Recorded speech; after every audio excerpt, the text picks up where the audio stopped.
Hi, it's me, the bastard whoreson of classical music. So for you sports fans out there, you might have heard of this little musical called Hamilton. If you haven't heard of it before, it's about the life and times of United States founding father Alexander Hamilton. And it's really, really good. And since I'm both a musical theater nut and a graduate of UCLA's history program, I decided to make a little video about how historically accurate Hamilton really is. You know, because of all the 14-year-olds who see Hamilton once and think they're experts on all things American Revolution. I was that 14-year-old once, but now I have my history degree, so I think I can weigh in a little bit more now. Just a couple things to get out of the way before the video starts so you guys don't get pissed off at me. One, this is not to say that Hamilton is a bad musical because it is not historically accurate. I can appreciate that Lin-Manuel Miranda had to make sacrifices for accuracy for the sake of the narrative. History is kind of messy and people are often very contradictory, which would make for kind of a poor story if you were to tell everything as accurate as you possibly could. Lin-Manuel was definitely writing to a popular audience with this musical, and therefore his priority was not to retell history. His priority was to tell a story. So I forgive the historical inaccuracies. I don't think it makes the play worse. I don't think he should have written it accurately. The reason why I'm making this video is for those 14-year-olds who take everything in Hamilton at face value, and to kind of expose some of the dangers of writing a historical narrative like Lin-Manuel Miranda did. And this isn't going to be, oh, they didn't rap in the cabinet in Washington's administration, because that's stupid. Obviously they didn't. I'm going to talk about the events, the people, the beliefs, the movement, you know, what the American Revolution really was and what it was not. Okay, that's about it. Let's get started. So the first number is obviously pretty accurate. It's literally just Hamilton's backstory. Fair enough. And right after that, we get a scene where Hamilton meets Aaron Burr, Hercules Mulligan, the Marquis de Lafayette, and the other guy, John Lawrence, just in like a bar. And this is what I'm talking about when I say historical versus narrative. This didn't happen. They didn't just like all randomly meet in a bar one day. It was a small world in the 13 colonies, but it wasn't that small. So Hamilton in real life met Aaron Burr and Hercules Mulligan pretty early on.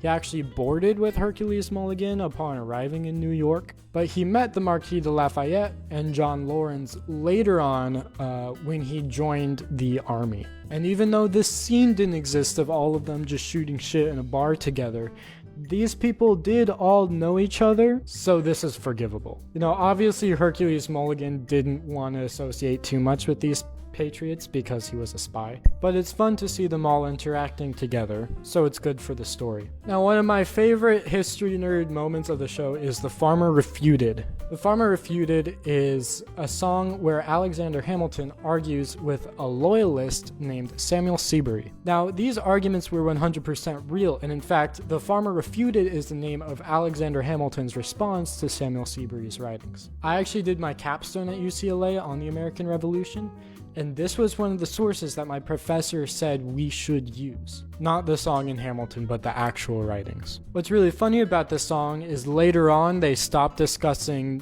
the logistics of independence and they just start ad hominiding each other. My dog speaks more eloquently than me. You'd think that this would just be Lin-Manuel Miranda making the song more entertaining for the audience, but it's actually pretty legit. Let me read you this passage from Samuel Seabury. I have looked at this paragraph at least 10 times, and every time with astonishment.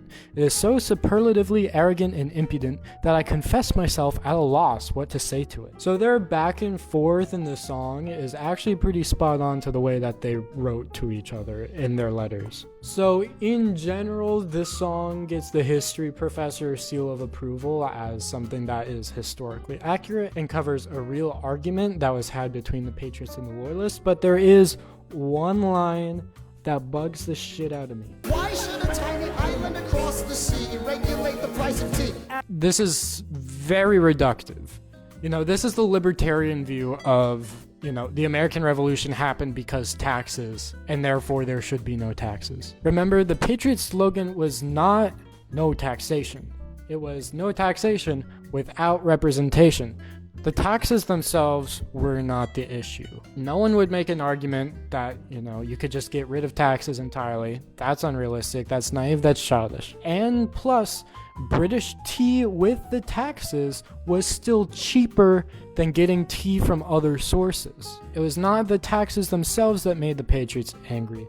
It was that they were being taxed without having a representation in the British government. In fact, some patriots at the time misinterpreted this message as well. After the American Revolution, there were one or two rebellions of farmers who rose up because the new United States federal government was imposing taxes on them. And what happened was George Washington personally led his army to put them down, with the help of Alexander Hamilton, of course. So Hamilton would never be saying that taxes in and of themselves were unfair. But that's just one line. Maybe I'm reading too far into it. It's not a big deal. The song's still fun. What I love in Hamilton are the battles. The Battle of Monmouth is covered very well, with Charles Lee shitting himself. Actually, some historians believe that Charles Lee was a British spy who was sent into the Continental Army in order to intentionally mess them up. And I think that's really funny because we don't know if this guy was just genuinely a dumbass and sucked at his job, or if he was a spy purposefully sabotaging himself and the people around him. The muskets that the soldiers have are very tiny and wimpy compared to real muskets, but that's fine. You can't twirl around a real musket. It would be too dangerous. Another historical inaccuracy comes in Angelical? Is this Cats? Angelica's song. Angelical. Angelica says that her father has no son, and that's one of the reasons why she doesn't get with Hamilton, is because it's her job to marry someone rich to, keep the family fortunate and wealthy. My father has no son, so I'm the one who has to social glide for one. Philip Schuyler did have sons. Angelica had brothers. This is very real. Lynn literally just says that he forgot about it when he was writing this song. He just forgot. Also, I believe there isn't much evidence that Hamilton and Angelica would have gotten together. But again, it makes for an interesting story, so oh well. One character that I really love the portrayal of is George Washington. I think Lin-Manuel Miranda got George Washington just right. As in, most of the time, he was cool, he was a very good leader, but he did lose his temper at times. Go home, Alexander.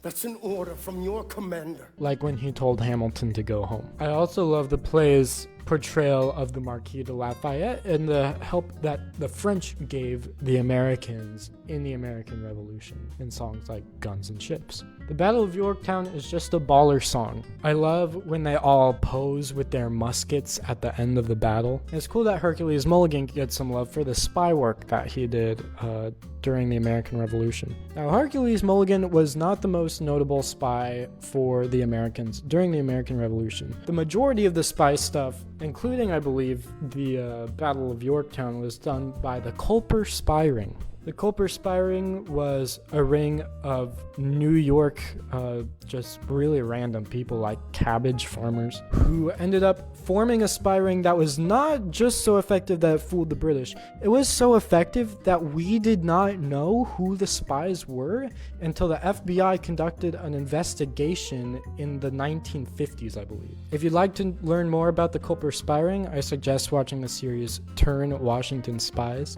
It's a very good show, and it portrays a lot of the plots that those spies uncovered. But back to Hamilton. In Act 2, we get into one of my biggest problems with Hamilton, and that is Thomas Jefferson. Now, Lin-Manuel Miranda wrote Thomas Jefferson to be a foil to Alexander Hamilton.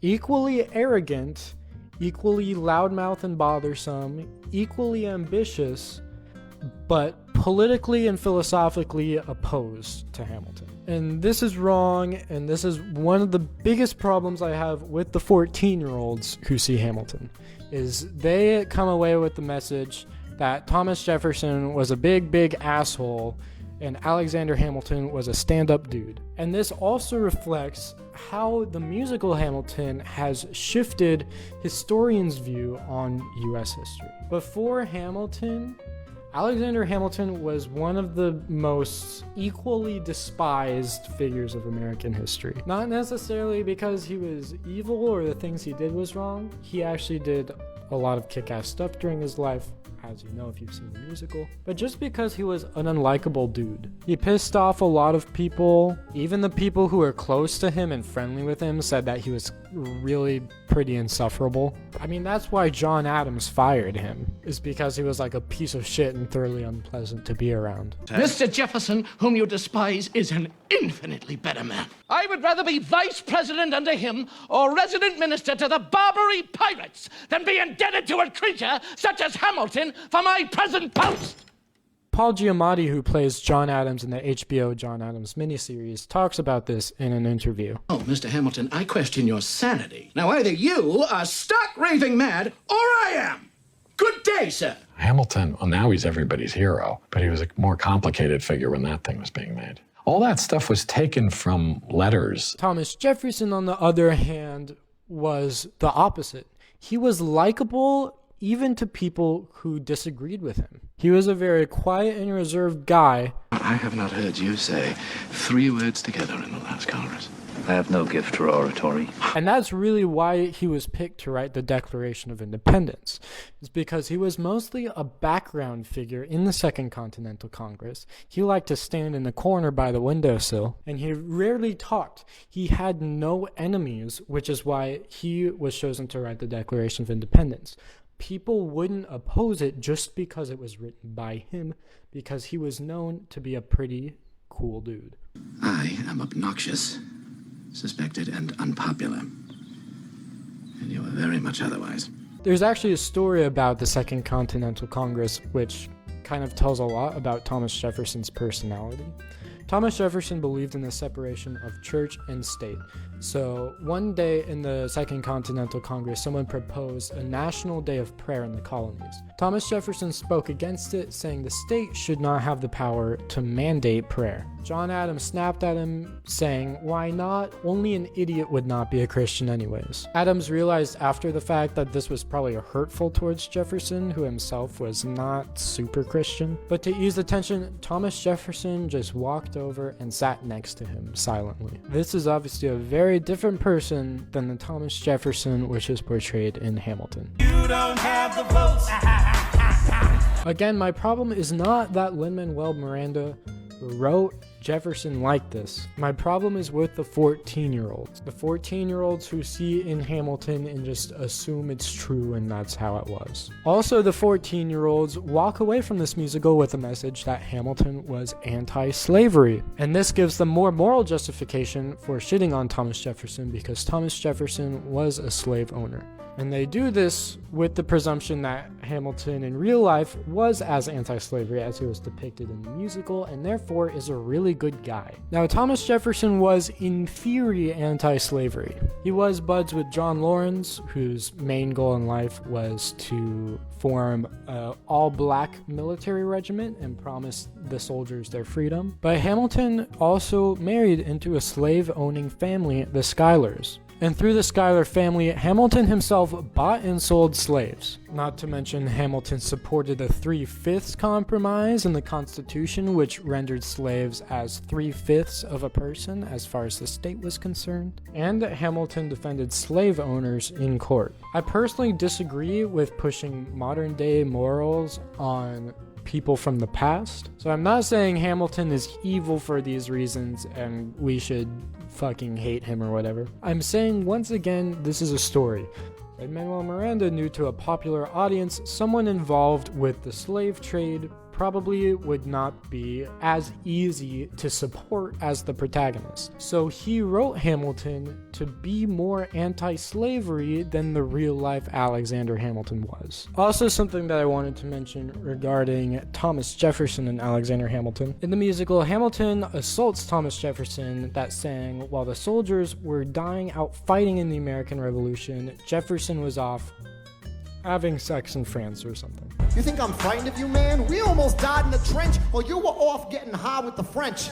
This is not true in any capacity. Thomas Jefferson was not in France during the American Revolution.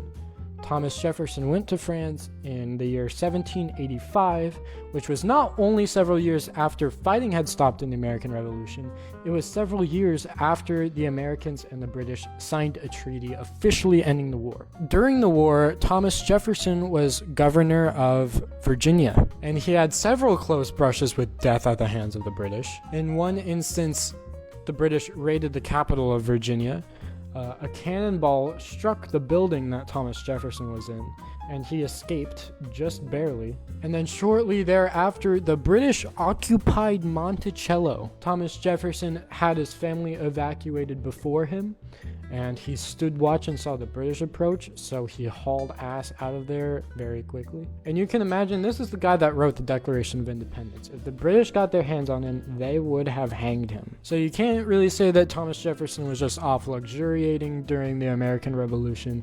He himself had gotten into his own little scruffs. Another thing that we should talk about is dueling, because dueling is a pretty common motif throughout the show. There are 3 duels that are depicted. The 10 Duel Commandments is also one of my favorite songs, because it is pretty accurate to the code of dueling that 18th century Americans would have followed. The duel itself is depicted a little weird. It kind of just looks like whoever turns around and shoots first wins.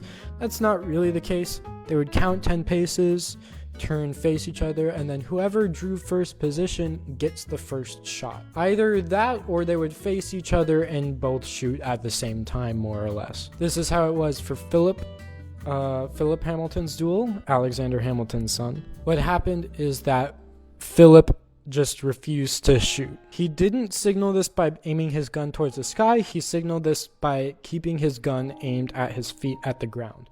So when it came time to shoot, it was very clear that Philip had no intention of shooting him. And it wasn't the case that Philip's adversary, Eker, shot him before they even counted the 10 paces. Aim your gun towards the sky. 1, 2, 3, 4, 5, 6, 7. In fact, what happened was they walked their 10 paces, stood face each other, and then when the time came to shoot, they both kept their pistol aimed at the ground for a full minute. So not only did Eker not fire prematurely, he actually waited a full minute of making sure Philip didn't want to shoot before he fired his shot. And Philip also raised his pistol. The rest of the second half of the musical mostly checks out, with topics like Alexander Hamilton's extramarital affair. Funnily enough, in real life, it was not Burr, Jefferson, and Madison who exposed Hamilton about this.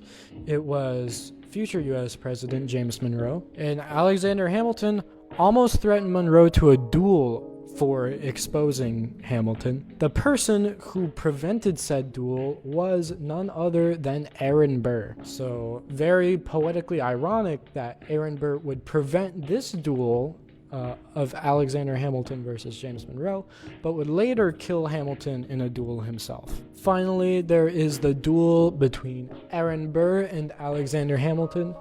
As I said earlier, the duels are a little weird in the musical. Burr would have seen that Alexander Hamilton had no intention of firing before he fired himself. It wasn't like in the show where it turned out to be a complete accident because Burr didn't realize that Hamilton wasn't going to shoot.